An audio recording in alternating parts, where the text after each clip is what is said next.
Okay, so everyone has the sniffles here, and here's a little recipe. There should be a chunk of ginger right here, maybe about that big, no bigger. So what we have here is the lemon myrtle leaf, olive leaves. They're highly anti-fungal. These are highly antiviral. What I've done is put bits of garlic down there. You can see little chunks of garlic there. A little bit of Himalaya salt. Some goji berries to make this all taste a bit better and bring it all together. And they serve their own function, you know.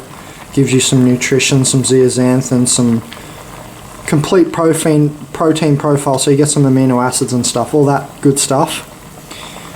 To make this a bit of a emoliated drink, I've put in coconut oil so it slips down your throat a bit better, and plus oil is a carrier. It's going to carry all this straight to your cells so it doesn't all break down in your stomach from the stomach acid. So it's important to have the coconut oil in there. Plus coconut oil is 51% or something like that lauric acid, which is highly antibacterial. So that we've got the lemon myrtle, in my opinion, is like thyme, the plant, and oregano. It's in the top 5 for me of antifungal and antiviral and antibacterials. Same with olive leaf.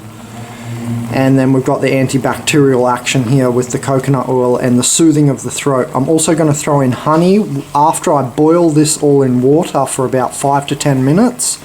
On the way back down, when it gets to say about 40 degrees, I'm going to throw in our live honey, raw organic live honey, which is antibiotic and antibacterial and so on. So then you've got the antifungal, the full array of antifungal, the antibacterial, the antibiotic, and the antiviral.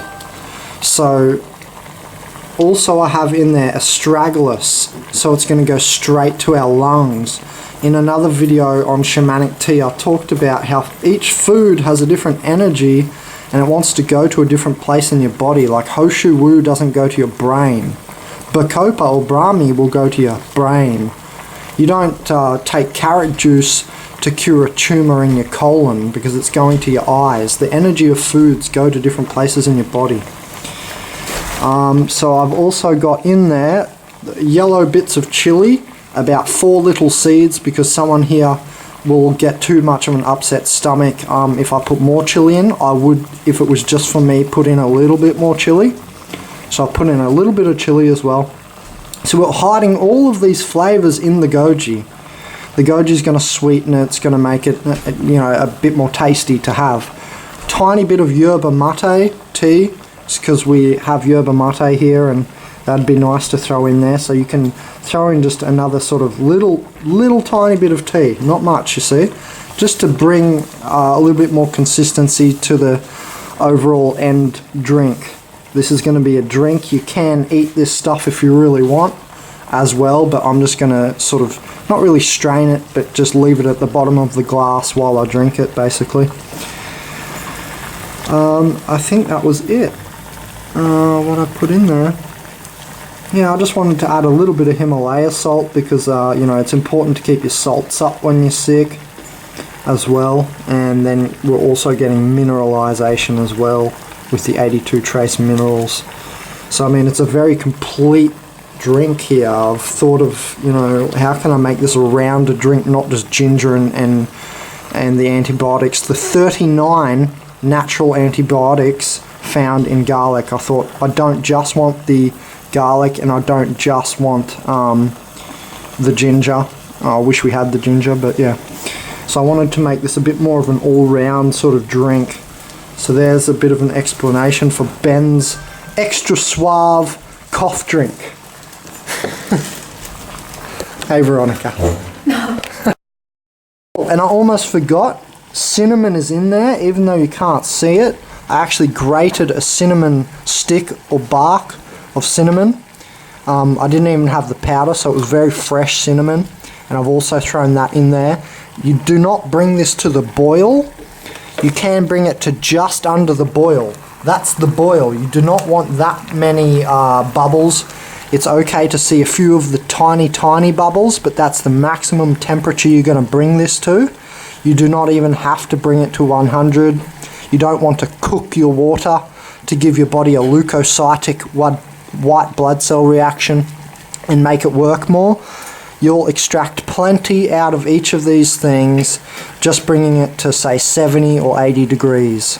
Okay, so you don't need to cook the water. And yeah, the cinnamon bark is really a helper as well. Even if you just eat a little bit on it, it starts to already go at your throat. It's an age-old remedy to mix cinnamon and honey. Lemon that we found just on the street, walking past a plant on the street, I'm also going to just squeeze that in just after I cook it, or just while it's cooling back down. When I put in the raw honey, I'm also going to squeeze in the lemon juice. So not much lemon, just a little bit. And that's it, that's the recipe. The Extra Suave Cough Remedy. Now it's important that you take that right before bed. Also, another little tip right on the end is use a ceramic knife so you don't interfere with food's electrical nature. Okay, and there's the end golden elixir result. And you know, you can put as much water in it as you want. I wanted it quite strong. I put about a tablespoon of good raw honey. Nice, good raw dark honey. It's antibiotic, anti-inflammatory, antimicrobial, biostimulant, emollient, energizing, emulsifying, laxative a bit, nutritious, probiotic. So just about a tablespoon in that much.